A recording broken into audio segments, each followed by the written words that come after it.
Facebook users are being required to install the Messenger app on their smartphones and tablets. Now, the feature can also ask for your contact list, text messages, pictures, video, and more. Molly Wood is a tech columnist for the New York Times. She is in San Francisco this morning.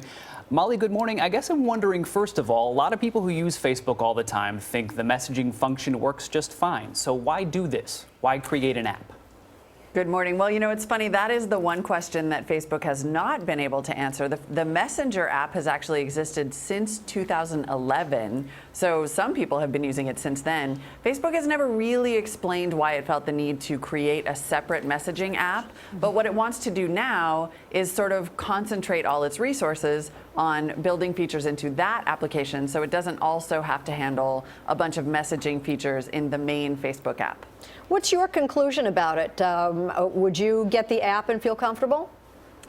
You know, if you don't feel comfortable with Facebook, and there are a lot of good reasons not to be worried about what Facebook is doing with your data, then you can make a choice about whether you want to use it or whether you want to use the app. I think if you're already using the Facebook app, you're familiar with the privacy controls, you're comfortable with what you're sharing on Facebook, for one thing, you're going to have to get the app eventually. Facebook is going to force users to install it, but I tried it, and it's really not that bad.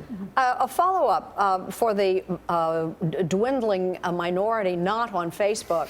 If anybody I know has me on their contact list and they choose the app, I go with them, don't I? Without any choice. You could. So you can actually choose. Any person who installs the Facebook Messenger app can deny it access to the address book. But if on anybody Android, I know, anybody who has me Yes. on their contact list chooses the app, my contact list then goes to Facebook without my consent.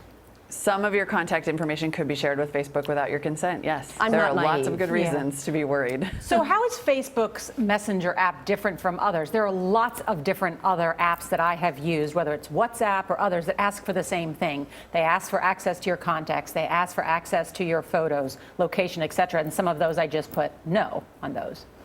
Right, and Facebook Messenger is actually not different, not significantly different from those apps. I compared the permissions. So what we're really getting down to is the permission that it wants when you install it. Specifically on an Android device, it's a little bit easier to turn off some of that access on the iPhone, but on Android. So what it wants in terms of permission to access things like your location, your contact list, your microphone for recording audio, are actually very similar to what Snapchat wants, to what WhatsApp wants, which Facebook is actually in the process of buying. So I think it's really a measure of how much people distrust Facebook, that when they saw all this, they got extremely upset, and in some cases reasonably, but it's actually not very different from what most messaging and a lot of other apps do as well. Molly, real quick, do you see Facebook pulling back at all, or do you think this change is here to stay?